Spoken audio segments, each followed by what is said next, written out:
all of you for attending today's session. And I'm really, really pleased. I love the title. It's okay to make money. Great title, Holly.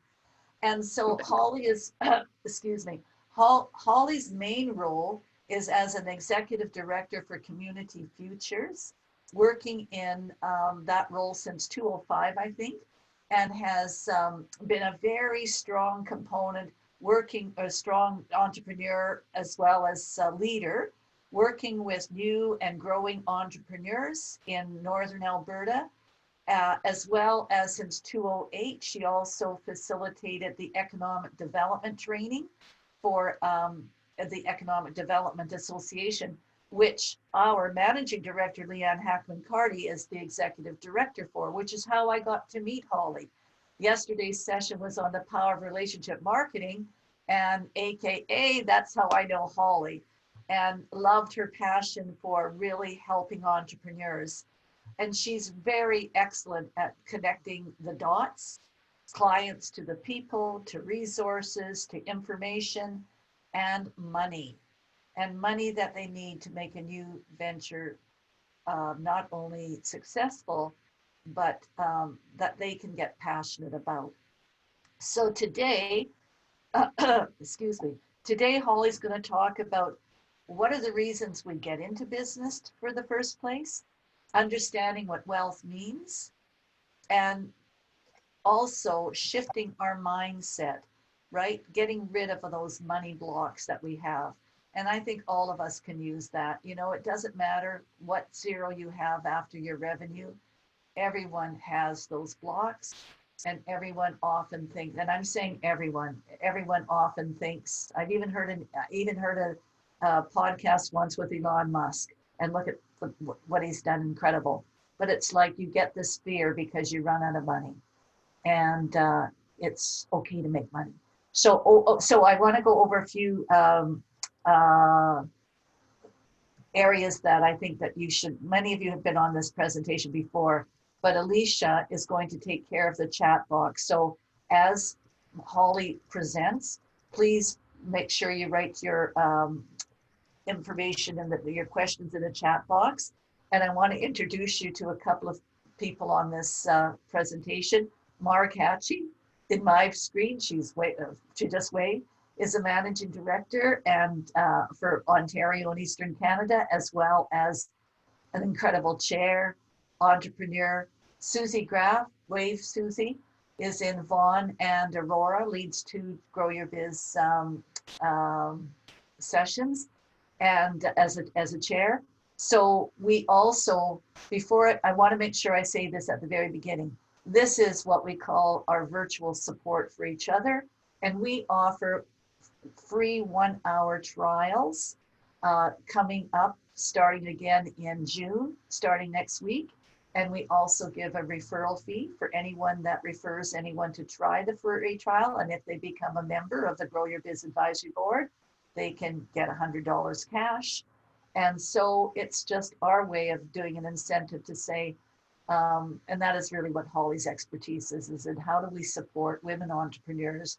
How do we bring them together to make sure that they have the opportunity to share their challenges? And we have many Grow Your Biz members on this call today. So over to you, Holly, and we'll get out of this speaker format, gallery view, that's what it's called. And over to you. Excellent. Thank you so much, Barbara. Good morning, everybody. I'm Holly Storgen. Great intro. It's always interesting when you write a bio about yourself and trying to sum it up into a small amount of words when, if you know me, you know I could probably talk about what I do and who I work with ad nauseum, which is a bit about what we're going to talk about today.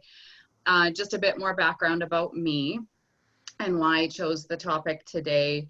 Was I just really wanted to talk about something I'm passionate about, and I'm passionate about working with women. I've worked with Community Futures since 1997 and in the role as ED since 2005.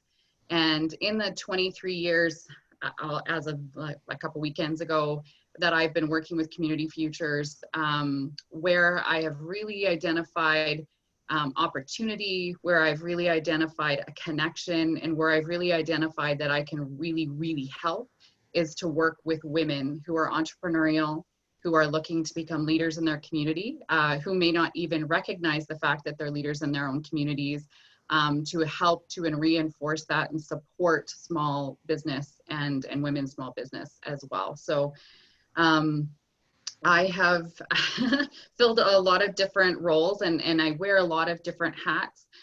Sometimes they overlap, and that's a good thing, I think, to being able to see opportunities to connect the dots, as Barbara was talking about, between some of the people that are on the screen today, to resources, to other connections, to networks, to supports, to money, I think is important. And recently, through the Community Futures program, we've been dealing a lot with the money side of things, with some emergency loan funding that's been available.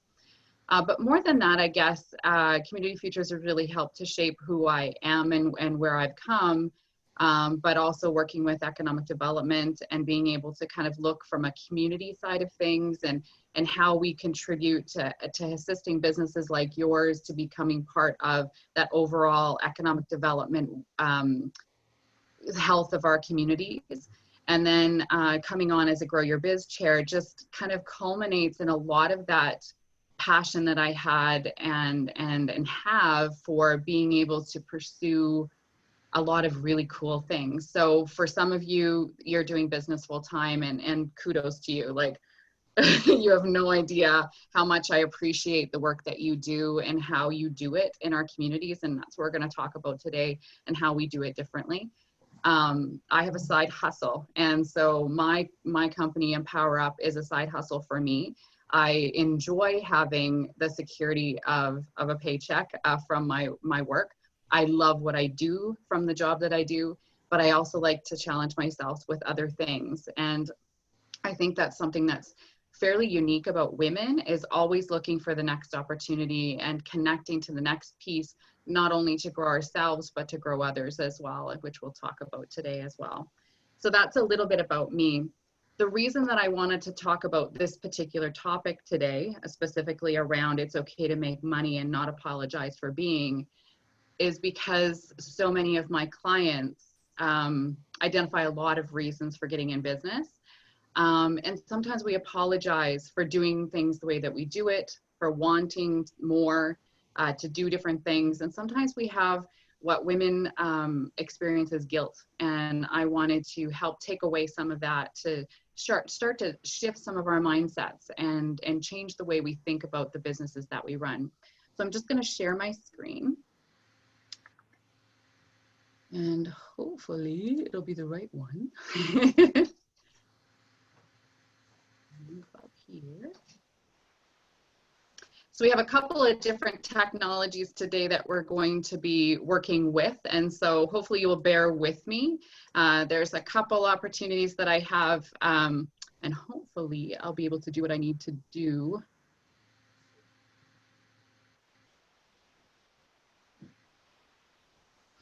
Anyways, is what it is. So just, I wanted to talk a little bit about why we all started our businesses. So I'm going to have to go back and forth. Oh, here we go. Ha, there we go. And I'm going to ask you this question. So does everybody have a poll up on their screens? And the question is, why did you start your business? So for those of you who may be new to business, this might be, oh, right, this is why I'm doing that. Some of you have been in business a long time. Remember back to when you started that business, and tell me a little bit about why you started your business. And maybe there's other things as well. Can we do more than two? Absolutely.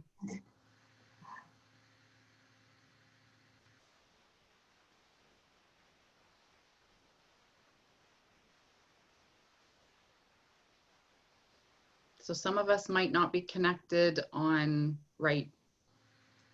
on the phone. Maybe you're on your phone or you're on your iPad or something like that. I have 9 of 15 that have voted. So the reason that I wanted to ask this question from the beginning was because so many of my female clients have identified the reasons why they're starting business. And a big reason that I've heard of is I really want to create a lifestyle for myself. And that's a huge reason that a lot of my clients come in. They have a really cool idea.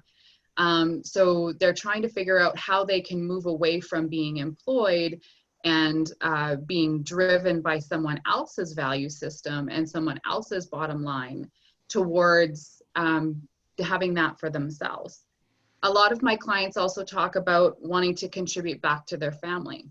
And that's important, I think, for a lot of us who juggle so many different roles in our lives. And we hear the term mompreneur and we hear the term superwoman, and we're trying to do so many things and balance all the hats.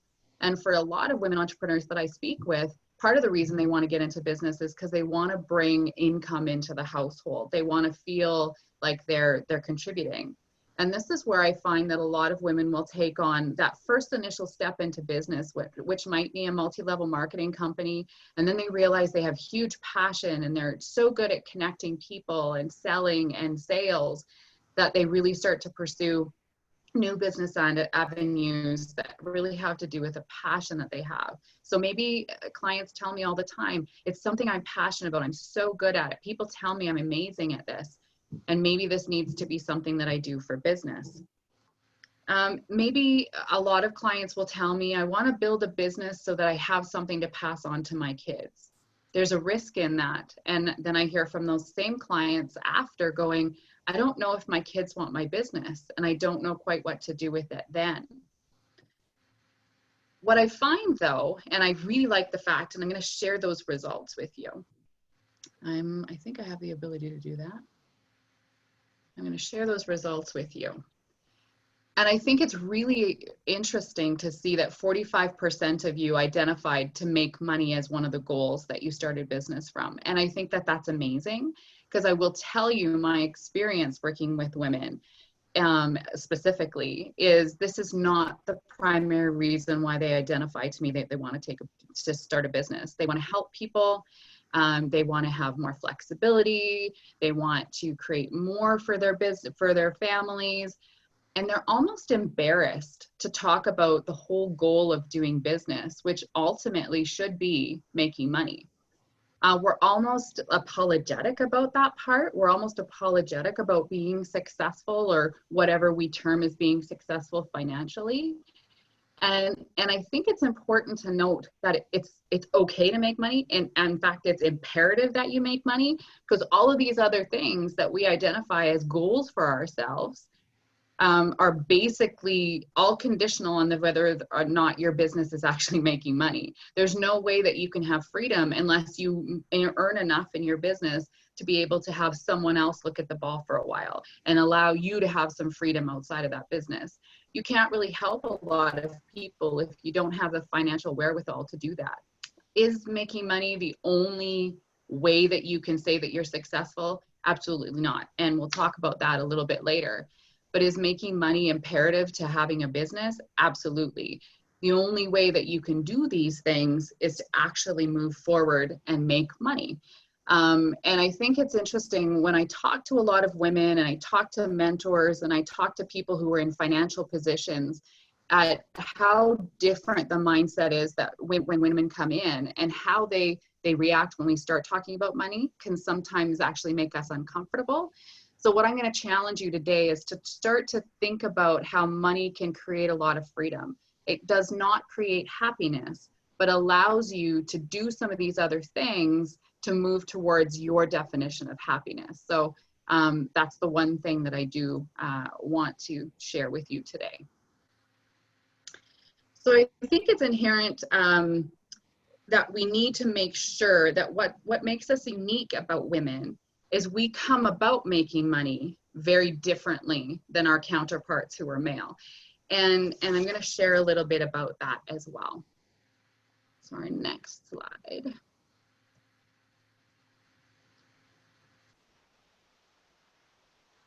So we're going to do another poll. And this is just amazing information for me because it helps to really build my own repertoire and to help kind of validate the information that I'm sharing with you today. So I want to know from you as women business owners, as mom business owners, as now women who may have children at home who now became teachers, you became disciplinarians always, all 24/7.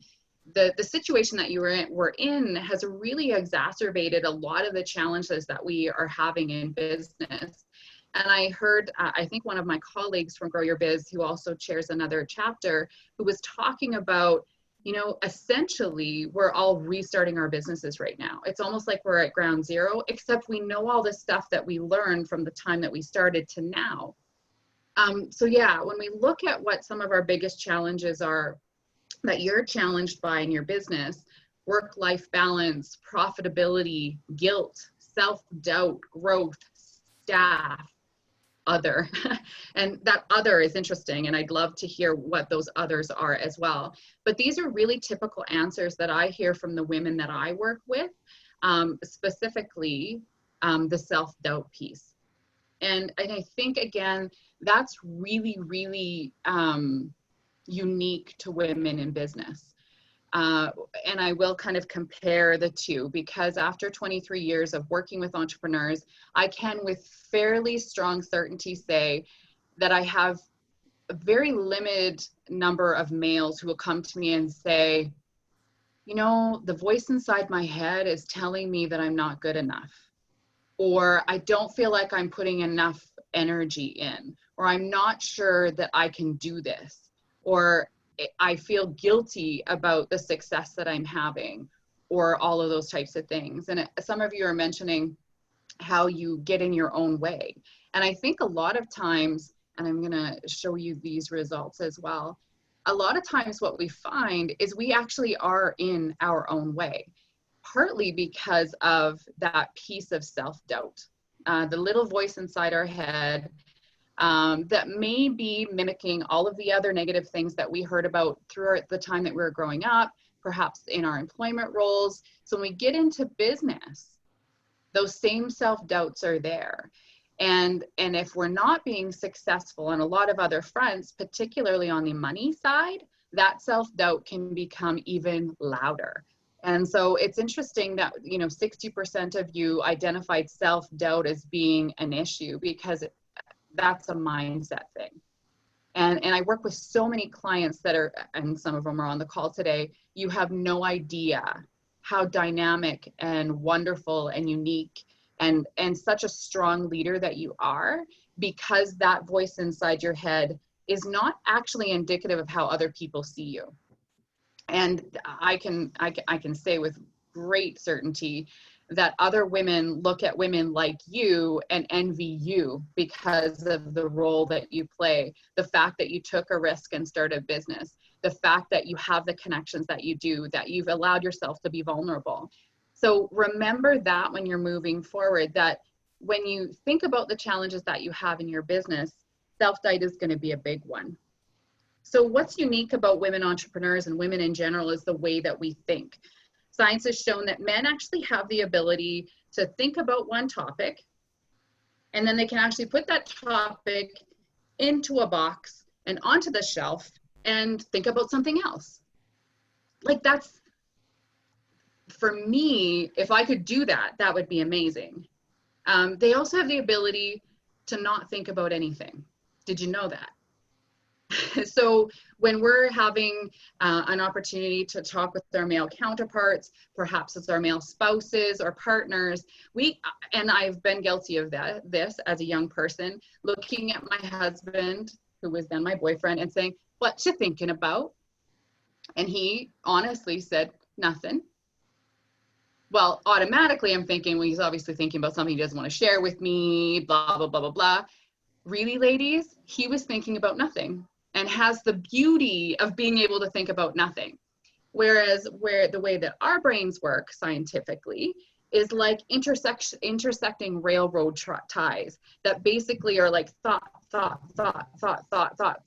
all these things are kind of colliding together. And about 3 o'clock in the morning is when we're thinking about all the things that we can't really impact at 3 o'clock in the morning, but we're thinking about them and trying to come up with solutions, trying to come up with worst case scenario and how would we solve them all. So as women, we're actually innately prepared for entrepreneurship because we're already thinking about worst case scenario. We're already planning for what we're going to do and how we're going to solve it already before it's even happened. But that can also be a self-limiting factor to us because we're thinking about so many things that we forget to focus on the things that are really important to us. And so when we think about the biggest challenges that we have in business, and we think about work-life balance, and we think of profitability, and we think about growth, and we think about staff and all those things, is we're trying really hard to compartmentalize all those things, but very likely they're all linked together. So it's really important that you start to think about where are these things and these challenges actually rooted? And are they rooted in fact? Are they rooted in truth? Or are they rooted in a psychological self-doubt piece? Because the self-doubt psychological thought patterns are the things that we're going to have to work on the most. And so I haven't even got into the money part. But if we're not making a lot of money and then we have the self-doubt, it's like this self-perpetuating kind of circumstance. And I think it's really important that we understand and value the way that we think, we embrace it. We take opportunities to get that out there, and we're talking with coaches, we're talking with our advisory board, we're sharing and getting positive impact and positive results back and that input. And that's also something that's unique to us. There's not a lot of men who will approach me for assistance right off the bat. A lot of times I'll see a male entrepreneur come in once they've kind of exhausted every other avenue, and now they're like almost desperately seeking assistance. Where I have to give kudos to most women is you seek assistance before there's a problem, because not only do you want their support of other women and other people in business, but you also want to give that support back. So when we talk about that negative voice and that it gets louder, even that can help us be successful, because it helps us to kind of look at it, tear it around a little bit, look at all of our solutions, figure out that we have a way out, talk with others about how we can get through things. For the Grow Your Biz women that I work with, we went into on a weekly basis, one business is going to tell us about a challenge that they're experiencing in their business, and we as women are going to come up with some solutions. And that is magic. That's the best part, is to really be engaging with others and really talking about what makes us successful and reminding ourselves why we got into business in the first place. And also, it's interesting when we're in a room or we're in a Zoom room like this and there's 12 or 13 or 15 or 20 people and someone comes up with an issue and you're like, they have that issue? I have that issue, or I had that issue, which is even a better example, because you can be like, I had that happen to me and this is what I did. This is what you should do. So you're helping other women to surpass all of the issues and concerns and all the self-doubt that they had, because you're helping them to kind of fast track their business development.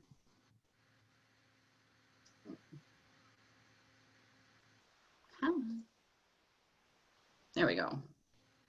So the glass ceiling, is that real? What do you guys think? And you can use a chat box or whatever. So my example for this comes from stats, but it's not really. It's more circumstantial, it's more experiential, it's more about understanding all of the different clients that I've worked with. And you know, the glass ceiling exists. As much as I wish it didn't, it totally does. Sometimes we put that glass ceiling there ourselves. Sometimes society puts it there. Sometimes male counterparts put it there without even realizing, or sometimes it's deliberate.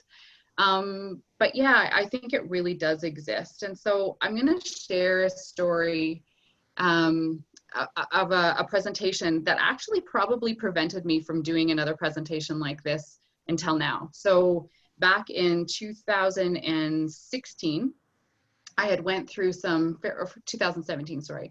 I went through some fairly major personal changes, had made a lot of decisions in my 40th year of things that I wasn't going to continue anymore. And part of that was I was going to embrace opportunity. I was going to say yes more for things that really pushed me and challenged me, which is a little scary for a person who's an introvert. And I was like, I want to be a speaker. I want to stand on the stage and I want to motivate people. Had really no idea how to do that. But, you know, there was a local conference coming up called Women in the North. And I was like, I help organize this, but this time I'm going to be a speaker. So I wanted to do a talk about women and men in business, what makes them different. Because honestly, we are different. We do business differently than our male counterparts. And it's not a judgment, it's a truth. So I went through this presentation and I presented all these facts and I presented these stories and I you know, kind of made some jokes, some facetiousness, because that's who I am. And after my presentation, I was feeling pretty good about it. You know, you kind of play up to the crowd, you see people nodding, it's awesome. So it was all good. And then the evaluations came out, and one of the evaluations from the 100 women that were in the room, 1 of 100, again, this is what women do. We focus on the 1 out of 100 that had a problem with something that we had to say. 1 out of 100. Like, really? That's 1%. But this one woman, in her comments about my talk, said, it seems like she hates men. And quite honestly, that derailed me. I was like, but no, no. I was just trying to point out that it's okay that we all do different business, that we may define ourselves differently as opposed to around things like success and finances, and how we do business and how we connect and how we sell is going to be different. But what she saw was that I was somehow disparaging how men did business. But I was just really trying to make that differentiation. But it held me back. And I will say, if I can give any advice to any of the women who are in business, I can guarantee you that you've allowed someone else's judgment, someone else's evaluation, someone else's comment to hold you back from being successful, from pushing forward, from doing what you knew was the right thing, but your self-doubt came in, you got in your own way, you overthought it because someone said something that prevented you from moving forward. And so some of the statistics that I want to share with you today are where we have an opportunity as women business owners to crash through that glass ceiling that still is there. And I think we're starting to see a real resurgence and a real surge of women who are following people like who leads our Grow Your Bizes, who are the most successful women that I know, and I'm glad to see them as mentors and friends, and that we're following. We have trailblazers like Barb who are taking us further, and we're gonna push through that glass ceiling faster. So did you know 99% of Canadian business are small and medium-sized enterprises, but only 16% of those businesses are women, majority owned by women. Women make up 51% of our population. We need to stand prouder, and we need to own more business, and we need to legitimize the businesses that we are operating and talk about them more and make sure that our statistic is being measured, because 16% to me doesn't seem like enough, not from the clients that I work with. Only 11% of exporting businesses are majority women-owned businesses, 11%. So what we're finding is women-owned businesses are actually more likely to be smaller, to have lower risk in terms of finance, and to also serve more of a local population than a larger population outside of that. So when you're thinking about growth and you're thinking about financial opportunity and you're thinking about making money, it doesn't have to just be, how do I make money in Grand Prairie? How do I make money in Calgary? How do I make money in Toronto or Vancouver? It's how do I make money everywhere? And if you've not seen anything else other than through this pandemic experience, is that all of a sudden the globe got really small or big all at the same time. And we realized how easy it is for us to do business online, how easy it is to connect with potential buyers that aren't from our region, just by the click of a button where they can order and you can do customer fulfillment. So it's important to understand that we all have the opportunity to be exporting businesses. Do we need to be? No. But do you have the potential to be? Absolutely. So whether you're making chocolate or you're creating a service that you can do entirely online, maybe it's accounting, maybe you're selling a different type of service, but you can be doing classes online, all of a sudden you can expand that local market to something way larger. So when pitching idea, 8% of men are successful, 80% of men are successful in comparison to 32% of women. There's a lot of reasons for that. Part of that reason is the fact that women don't pitch very often, and we're not confident in our ability. We don't go in there and say, we're going to grow our business by 150% by next year. And so when investors look at us, they don't see that confidence that we know that we have in the product or service that we're actually developing and pitching. Women startups tend to be smaller and undercapitalized with less likelihood of taking on debt financing. So part of the reason why our stats are low is probably because we aren't connecting with you. You're not connecting with the financial institutions, with all the different programs that are out there. So it's important that we make sure that we're connecting with that we are establishing ourselves as businesses in Canada, getting a CRA business number, incorporating, because that becomes part of this whole glass ceiling. If you're not touting it and you're not legitimizing, then we're holding our own selves back. When we look at some of the reports that are done on women in business, they're saying that women are more risk averse, that they operate in sectors where growth might be limited, and that we earn less than half of our male counterparts. Half. What does that say? It says that we need to be a bit more assertive. I'm not saying aggressive. It says that we need to realize our value and move forward and take advantage of opportunity. And we really need to understand and value how we do business differently and capitalize on that to make sales, to make money. So it's important when we look at even businesses, when we ask for financing, which women are very reluctant to do most times, women-led ventures ask for an average of $196,000, where their male counterparts ask for $348,000. So if we're only asking for a small portion, our potential for growth is limited, but our ability to mitigate the risk may be a little bit lower. But I think a lot of times, and I'm going to speak to a couple of people that are here today, we're actually motivated by the fact that we might have that debt, we want to get rid of it. So we find every avenue you can to make money to pay off that debt quicker. And women will pay off their debt quicker.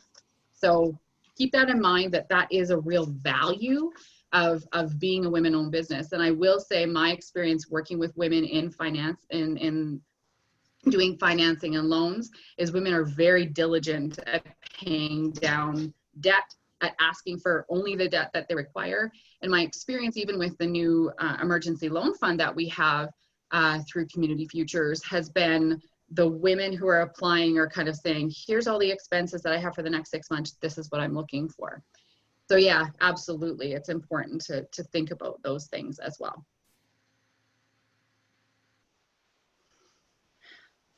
So women do business differently, as I've said, and as I'm sure that you have all experienced.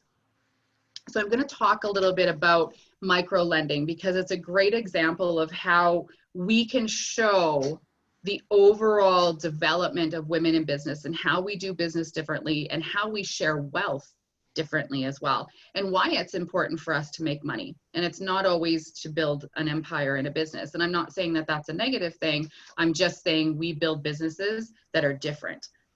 So micro-lending best practices have shown that if we invest into a particular community, into different businesses, this is what their expenses, the experience has been. When we invest in a woman or women-owned business, they create community.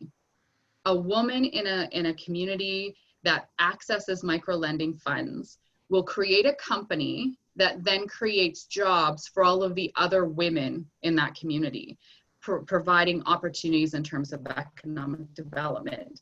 They build the business, they create the jobs, they support the community with the wealth from that business to build its whole capacity. So there's a stronger economic development result in those communities where the businesses that are supported by microlending are women owned.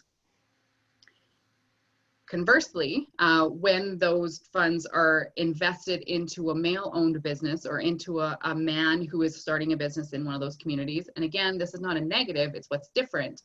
The man will usually make a business that's a lot less cooperative. It's a lot less community-based. It may be more pyramid-like, where that individual has more notoriety and that sort of stuff as well. And so the economic development foundation that it's created is a lot smaller. So you need more businesses like that to be to create the same example or the same result as a women-owned business that employs all those women. And what a lot of those women-owned businesses will do is they'll start their business, and then they'll help a whole bunch of other women who work for them start their own businesses as well, create their own supply chain and value chain. That's how we make money, and that's how we create economic growth and sustainable economic growth and wealth in a community, is by spreading the money everywhere. So this is why it's okay to make money. It's not about creating a whole bunch of wealth in your bank account, although that's nice. It's not about a nicer house or a nicer car or whatever. It's about those things, but it's actually more about, does it give you the ability as a business owner to contribute more into the community? So one of the examples I'm going to use is a client that I was working with throughout this past 14 weeks. Women-owned business, ended up closing the doors completely on a retail business. And then about a week later, reopening, realizing she had the ability to be reopened in a different way. So the doors were closed, but she was doing social selling. So every Wednesday at 10 o'clock, she would do a live show of the things that she had to sell, the products she had to sell. She was doing curbside pickup. She was taking online orders, all of these things, doing it all herself, because that's what women-owned businesses do. We start and we go back and we go, I'll do everything. And then we start to build that foundation again. What she told me though, over the last 14 weeks, is it's the most money she has spent locally ever. She's like, I think I probably spent too much money, actually. But the way that she saw it was her business was improving. She was able to start rehiring her staff. And the money that her business was making wasn't about putting it in her bank account so she could grow her business or go on a trip or whatever, because that's limited. She was taking all the money pretty much that she was making in her business and reinvesting into other businesses locally. That's why it's important for us as women to make money in our businesses so we can extend the reach of what we do. And that's truly the value of being successful in business. We seek support sooner. We assist others first. We ask for less. We worry more. This is how we do business differently. But when we think about the impact of women-owned businesses, and I know every single one of you, and what you do is just, it's not just one thing. You look at what you do and what that one thing is, and you collaborate with someone else on their one thing, and you collaborate with somebody else on their one thing, and all of a sudden you're doing multiple things and extending your reach. That's what's different about women in business. And that's why so many women are involved with nonprofit organizations, why so many women start up cooperatives, because inherently we are community minded and we connect, we collaborate, we partner, we support each other, we encourage community, we build each other up, we mitigate our risk, and we become super women. Do not feel that you need to be superwoman. We can be super women.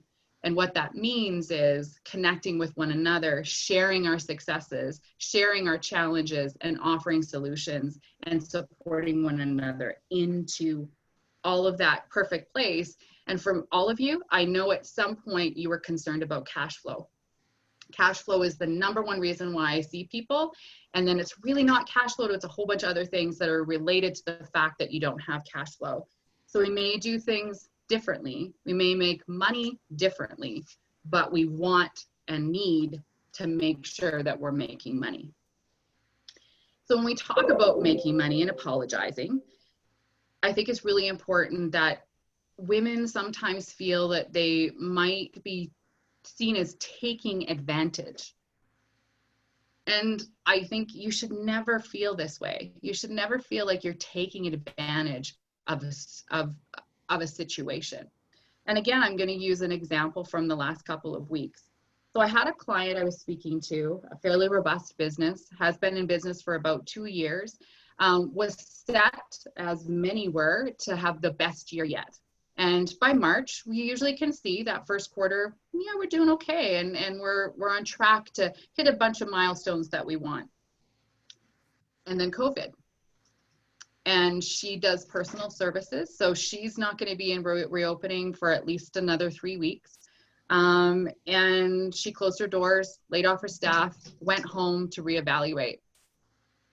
And what she told me was she was looking at Facebook, and social media can be the death of us. I'm not gonna lie. Social media can lift us up, or it can really bring us down, and it can really affect the mood. And I've had people that are on this call and others who are talking about limiting our time on social media. I think that's important, and also having a purpose for why we're there. But she was watching Facebook just to see what was going to happen to these businesses that were, in her mind, taking advantage of the COVID situation. And then there was some backlash. And so I think we as women, as I talked about before, we take that kind of people judging us and the Facebook warriors and the keyboard warriors telling us what to, and we take that really to heart. So it might hold us back from doing what we know is right, from taking advantage of a situation and making our business stronger. That's a good thing. Your business stronger means you can rehire, you can hire, you can impact the community differently if your business is strong. So she was evaluating and watched Facebook and watched some of these other businesses that were the trailblazers of taking advantage of the situation, and realized it wasn't about taking advantage. It wasn't about selling. And the mentors that she saw, or the business owners that she was really respecting, were those women who were using this as an opportunity to become vulnerable, an opportunity to tell their stories about their businesses, to share about what their business did, or the nonprofits or the philanthropic things that they were doing. And darned if those businesses weren't getting sales, because the people who were shopping wanted to support businesses that supported the community. And we started to see these really, business to business, buy local, love buy local, hashtag buy local, love local GP, or whatever that is. And she was like, wait, there is a huge opportunity here. Why am I holding back? What do I do that will solve a problem, connect to a challenge, or help someone through this time? What are women, because that's her primary client, what are they looking for? And she was like, she offers a tanning service. So not all of us do that, but we all like to look nice. And if we've been sheltered and isolated for a while, we kind of get white and pasty. And I mean, it was winter. And so she started to really actively sell self-tanning and self-tanning lotions and, the feel-good stuff. And darned if she didn't get some sales. And she was like, oh, this isn't taking advantage at all. It's actually connecting with people on a different wavelength, creating relationships. And that's what's different about how women do business. We create relationships with our customers. We create an opportunity to connect with someone because we can speak their language. And that's exactly what she did, is really capitalized on, okay, how do we take advantage of this situation? How can I help people feel better about themselves? And actually was doing like Facebook lives from her closet and talking with her clients, saying, the only reason I'm in this closet is it's the quietest place in my house. And we all laughed and identified with that, and we bought because we understood her story. So again, totally okay to make money, because that wasn't really the draw, and it wasn't about sell. It was about, how can I solve a problem for you? How can I help you? And I was listening to a presentation by a speaker, Chitra Anand, and she talks a lot about entrepreneurship, has a book called Greenhouse Effect. Awesome. I saw her as a speaker at our Growing the North conference. And she was talking about how this is truly an opportunity right now. And you absolutely need to take advantage of this situation, because there is a need, and we need what you have to offer. So just do it. And I thought that was the best advice for women in business, because if we wait, we've lost the opportunity. And then we always kind of look back and go, geez, I should have done that. When we know what shoulda, coulda, shoulda, woulda, don't shoulda on yourself. So who is, and what we're noticing as customers is who's building who, what are they seeking, how are they spending, earning, thriving.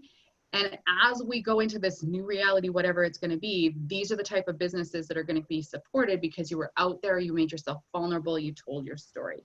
So it's really, really important that we think of those things and are conscious of them as we move forward.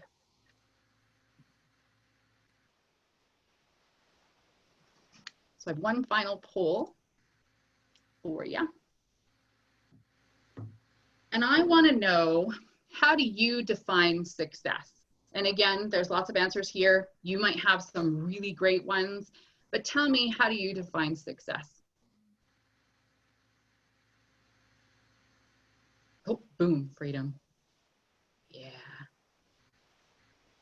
So I a couple of years ago took an opportunity that in hindsight, you know, was a learning opportunity, let's put it that way. And I did a joint venture with a couple of millennial business owners. And not all millennials are like this, but I was pushed really hard to get out of a side hustle and just do your business, Holly. And the one fellow was like, I'll even write your resignation letter. Well, if any of you know me, as soon as that was there and that challenge was there, I was like, nope, not doing it. I'm a little bit of a mule. So that wasn't really working. And then I started to really realize fundamentally that this joint venture was going to fail, partly because we philosophically differed, and partly because, yeah, we were just very different in terms of how we did business. I'm relationship building. They were in it to make money, and they were very unapologetic about it. And I thought if I partner with somebody who really wanted to make money, I was just gonna, you know, maybe by osmosis make money. And, you know, that's not how it works. So it was really good learning experience for me. But one of the cool things that I got to do out of that was a session called 20 Things for Love of Money or something like that. And it was about making $1 million. And I had a group of about 23 people in the room. And the first question I said was, if money, time, and focus weren't an issue, what would you do right now? And my assumption, and most of us would assume, that most people would say, you know, spend more time with my family, travel, go on a holiday, all of these things. 20 people out of 23, most of whom were women, guess what they said? I'd start another business. Because I can guarantee you, every single one of you in your head has at least 4 other businesses that if you just had enough time, money, and energy, you would start them tomorrow, because you saw an opportunity. So I'm going to remind you to go back to that mindset of see the opportunity, understand how you can be successful with the opportunity and the stuff that you really love. So I'm going to share with you my understanding or my definition of success. And this actually came, it's probably out of a year-long mastermind that I was part of, I created a lot of relationships out of it. But what resonated with me was from the first session that I went to. And it was like a really offhand comment that the facilitator had. And he said, doing what you want, when you want, with who you want. And then kept on talking. And I was like, wait, what? Say what? And I had to write it down. And I was like, oh, success for me is doing what I want, when I want, with who I want. But I need to make money to do that. Crap, now I need to make money to do that. So that's my aspiration, is to do what I want, when I want, with who I want. And if I look at these answers and you look at what you've all talked about, lots of money isn't success, status, reputation, lifestyle, freedom. So even before I asked you that question, I could inherently say most women are looking for freedom, some sort of freedom, whatever it is, to do what we want, when we want, with who we want, however we want. However, even though we don't want to make lots of money, we need to make money to have the freedom. We need to have a profitable business so that we can hire staff who can help us make more money. We need to make enough money so that we can leave and go somewhere else, if and when we can actually do that again. So it is important. It's really important that we think about how we can make money. We don't have to apologize for being successful. Doing well is okay. In fact, it's the epitome of why we do business. Doing things differently, that's okay as well. We don't have to hustle unless we want to. So if you see all of these business coaches and you see the Facebook posts that are like, the hustle, some of you are going to be totally motivated by that. That's those, and I'm not. I'll tell you that right now. As soon as you say hustle, or you say boot camp, or you say challenge, I'm like, no, I don't want to do that. As soon as I have a trainer in my face who's like, go harder, and she's like pushing me, I don't want to do it anymore. But some people are motivated by that hustle. So if you are the hustler, hustle. But if you're not, don't feel bad that you're not hustling today, because today you needed to put a face mask on. Totally okay. We don't have to dig deep unless we want to enjoy that moment. Dig deep to enjoy the moment, whatever it is, because that moment was important to you. But you don't have to just dig deep and be like, slough it off. I've had lots of people say, take emotion out of business. Emotion is what makes us business. That makes us successful in our business. Most of us started a business because we wanted to help someone feel better, do something better, help the world be better. So emotion is what actually motivates us most of the time, that intrinsic motivator inside. And you know what? We don't have to step on others if working together creates synergy. The success that we have is from others.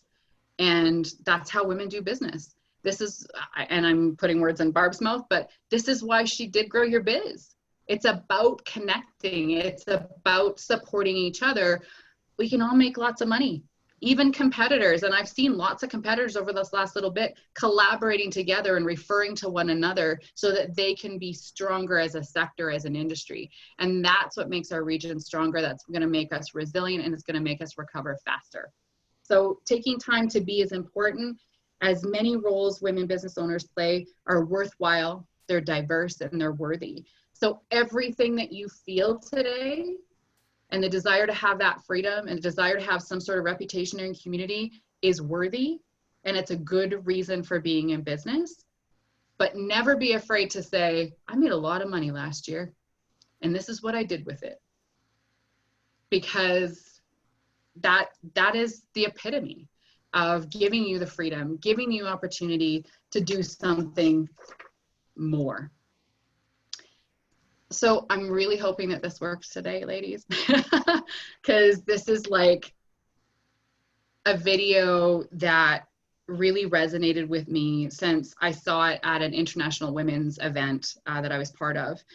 I think it speaks to my definition of success, because maybe it's not about making money, but it's about enjoying the little things. And the only way that we can do that is if we can take our mind and our focus and attention away from the everyday, I'm scared of my cash flow, I don't have good staff, I don't, all of these things. So if we can put in a strong foundation that is foundationed in money, that's important for sure.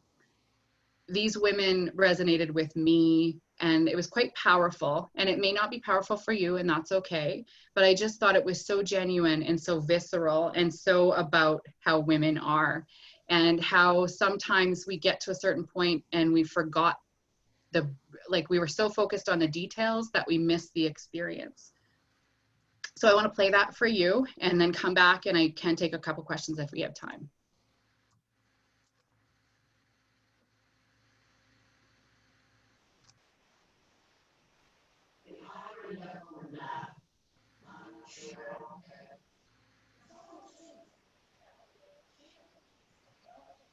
It's not working, Holly.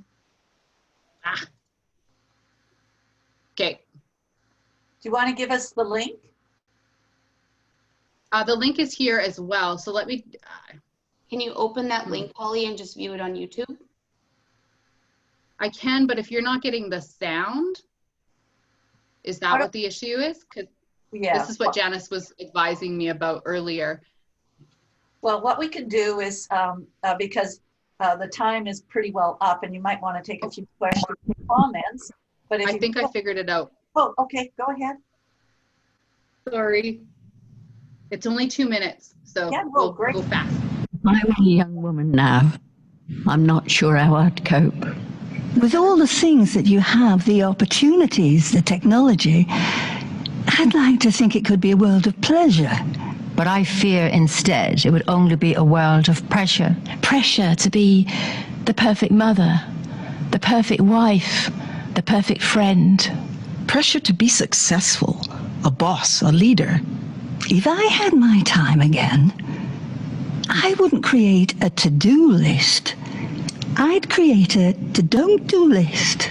I'd give myself the time to indulge in the things that I now understand are the most important. What I wouldn't give to extend those goodnight kisses instead of moaning about having to get up early in the morning. What I wouldn't give for an extra second of cuddling my babies before they became too big to hold. What I wouldn't give for 5 more minutes on the dance floor while my legs were still strong enough to carry me. And this isn't about stopping our fight for equality. Mine was a generation who burnt their bras. But we were never in danger of burning out. No. This is simply about you as a human being. There's the most important word, being. Being lost in the moment. Being at peace with the world.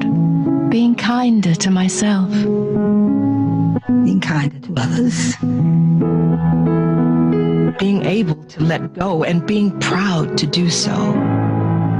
Believe me, if I were a young woman now, I'd spend more time being. Not doing. Wow.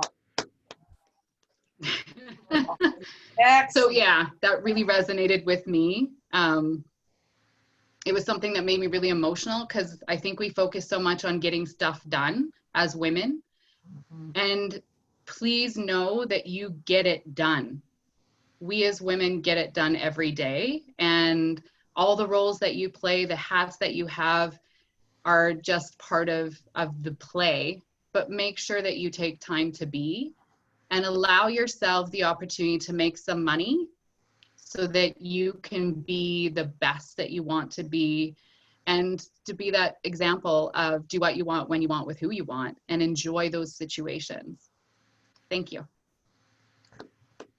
Thank you, Holly. Excellent. That video brought tears to my eyes. Very beautiful. Thank you. Shall we open it up? Can we take a few more minutes and open it up to I know the time is up, but if we could take a few questions or comments, that would be great. Anyone? Everybody's so quiet. Sharon? Yeah, I had a question.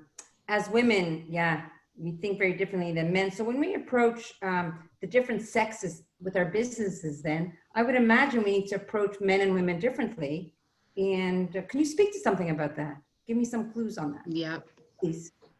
Yeah, and I think that that's really interesting. And so when I was doing my research and when I think about it from a financial perspective, especially from venture capitalists and angel investors and stuff like that, I would say if we're working with a group of women, we talk about impacts, we talk about experiences, we talk about solutions, we talk about the overall impact that our business is going to have. And the statistical and the financial are normally almost secondary to that. It's the result of all of those other things.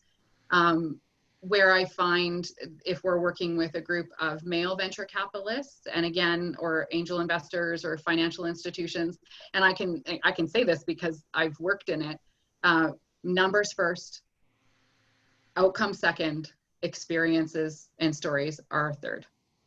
And that's the best advice I can give. And unfortunately, most of our venture capitalists, most of our investors are still very male driven. So be very aware of your numbers, because even as women and who wants to invest in companies, I still want to know it's very important that you make money. But I also want to understand how you're going to get there. Whereas it's more about, I'm going to make some money and I'm going to get there these ways, but it's really about the money for venture capitalists who might be male. And that is really creating a black and white divide, but I really believe that exists. Thank you. Other questions, comments? I know the chat box, I think I probably put some stuff in there, but I'm not sure. So Barbara, you asked a question earlier. You said, is self-doubt similar to the imposter syndrome? Yeah. You know, we hear a lot about the imposter syndrome, and it's really true. And so I think that ties into self-doubt. And so I didn't know what if that's coming up, Holly, in some of your economic conferences, etc. But you know, it's a big thing. We don't believe in ourselves. Very much. Yeah, and I actually had an active conversation with someone the other day who was really judging, and I've had this conversation with my Grow Your Biz participants, someone who is judging the saying, fake it till you make it, and judging people for saying it, because no, you just do it and all that kind of stuff. And I was like, sometimes if the fake it till you make it gets the door open so that you take the step into the room, and then you do fake it for a while just to get there, and then it becomes normal, and it is something that lets you overcome some fear, that's okay. And then, because really that fake it till you make it is about silencing the little imposter or that self-doubt enough to just take a step forward. And sometimes we just have to artificially do that before we can physically believe it. If I can add something, it goes back to your commentary earlier, Holly, about angel investors and stuff. And I've been in that world a little bit. And I feel the women that do well are those that channel both, meaning they bring both the financial and the personal storytelling and all that, but take it all into account. And I can give you an example. I had a conversation yesterday with a Grow Your Biz member, and she was just appalled that someone challenged her on the number of SKUs she had when her SKUs were so personal to her because they represented who she was and who she was going into business for. And she just took it so personally that she discounted his commentary, when probably he was doing her a favor by saying, start small and grow as a means to make money. But sometimes women just take it so, and that was my comment earlier on the chat, they take it so personally, and I'm guilty of this too, but to the detriment of making the best fiscal decision, right? So absolutely. Yeah. Exactly. And I did some training a while back, and he was talking about lean and lean manufacturing and getting a product to market right away and getting sales first and customer fulfillment later. And he's like, because it's not about your product, do not become personally connected to your product. Do not love it so much that it's to the detriment of moving your business forward. And I was like, oh, that's it, because I start a business because it's something I love and it's this thing. And I'm like, you just judged my thing. And if you're not willing to change the thing a little bit, makes total sense. So yeah, it's definitely a balancing act, and being able to prove those things out and not being married to the idea so much that you can't be flexible. I was just going to add a question that always comes up in my boards, and I hear it all over, is that all of us are very passionate about our businesses and we want to see it grow. But I think the biggest challenge is that, and this ties into growing globally, is how does one differentiate their business? And I was going to use Celeste as an example because I see what you do, Celeste, with your chocolates. In fact, I think I used your example in my session yesterday about how do you many people make chocolates now. I have Grow Your Biz members that have chocolate businesses, but what makes them special or different? And your subscription service is amazing, right? Where you don't have to worry about ordering. Every month, have the subscription of chocolates come to my office. Brilliant. And it reminds me of a grocery store a superstore that started in Vancouver, I think about 10, 12 years ago, called Urban Fare by Jimmy Pattison as part of the Save On Group. And Urban Fair is right downtown, rich area, you know, near Tiffany's and all that, right in the heart of Vancouver. And one of the things that amazed me about that superstore is that when they started, they wanted to make themselves special.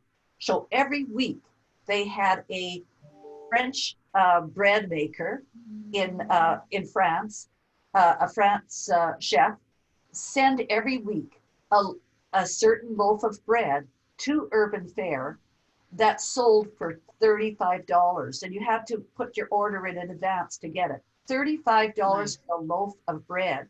What made that bread special? Was it the name? It's coming from France, it's fresh, it's like, it was just, and I thought of Celeste, and I thought, Celeste, how do we make your chocolate so special that people want to buy your subscription in Edmonton, Calgary, or wherever? And so I thought of you as an example. I thought, oh, that would be a great brainstorming session. And I don't know, but that's what I think people have to take a look at, is what differentiates their business. Grow Your Biz is going through the same thing. Marg said this wonderful thing the other day where she said, I still think it's the hidden secret, or a hidden, I don't know how you word it, how you phrase it, Marg. But yeah, the best kept secret. So what is different from the other, you know, I hear mastermind groups, and I hear Virtus, and I hear the Alternative Board, and I hear WPO and tech, etc. What makes us more special? And I don't have the secret sauce yet. I don't have the secret sauce. I think the secret sauce are the chairs, personally. I think it's the chairs like yourself, Holly, like Susie, like Marg. And, you know, we don't only care about, we care about the person. We care about the business. It's our passion. And that's why I started it, right? It's our passion. That's our history. So I thank you. I also thought, and I'll talk offline, I'll talk to you about this offline, Holly, but there are so many small communities in Canada that need your presentation. And it just came up in Bowen Island, you know, small little area. And one of my people on my executive advisory board said, you know, with all the COVID and the small businesses that are on the island, they did a session on how to help small businesses. 80 people showed up. 80 people showed up. They're dying. And so Joanne came to me and she said, Barb, you need to do something there. And I went, I can't. I don't have the bandwidth. But that doesn't mean to say I can't ask some of my chairs over to you. Sure. So I'll talk up. But you see, all these small communities deserve your presentation. And so I'd love to do it. Well, I think we should think about it. So then let me ask the group. Let me do a poll here of the group. Rather than her doing a free presentation, can we, because it will take time, can this presentation, we've got a webinar recorded now. We can edit it, but we have a webinar. What if we took this and said, we will sell this to communities. You bring your people together. You could be on at the end to answer questions, and we sell it for $100. I don't know. I'm just coming up with a new idea that I thought, you know what, how do we clone your presentation? But isn't that what virtual webinars are doing right now? How do we clone you? And I think we could do this with other webinars, is we're not doing that yet. We're not reaching out to the rural Canada and rural people, rural communities that so badly need the expertise that is coming from our webinar series. It's just a thought. I agree. Awesome. What do you think, Mark? Something we could do? Susie, something we can do?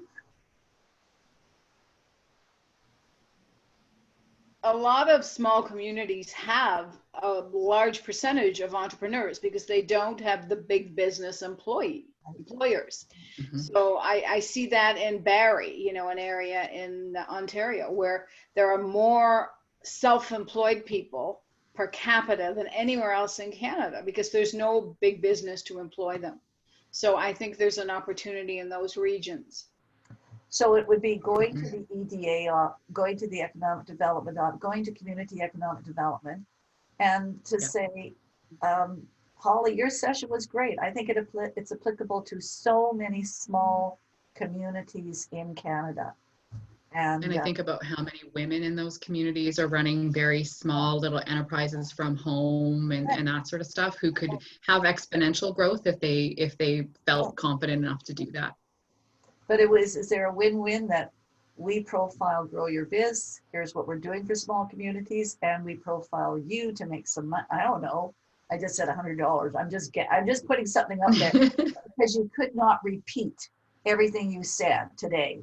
You know, you can't, right. It's hard to repeat all that. But if we start off with, can we make this into a presentation, a canned presentation, bring people together and have you being the host in the end to answer any questions? Yeah. Throwing that out. Yeah, for sure. Yeah. How can we help you? I have to go. Mark. Okay. Go ahead, Mark. Yeah, I have to head off to another phone call. I do too, and we went. Thank you. It was so good, Holly. Sorry, guys. So much, Holly. Well done. Take care. Have a great day. You bet. Bye-bye. Bye, Celeste. Celeste, you got a great idea. We got to figure out more about that. Bye.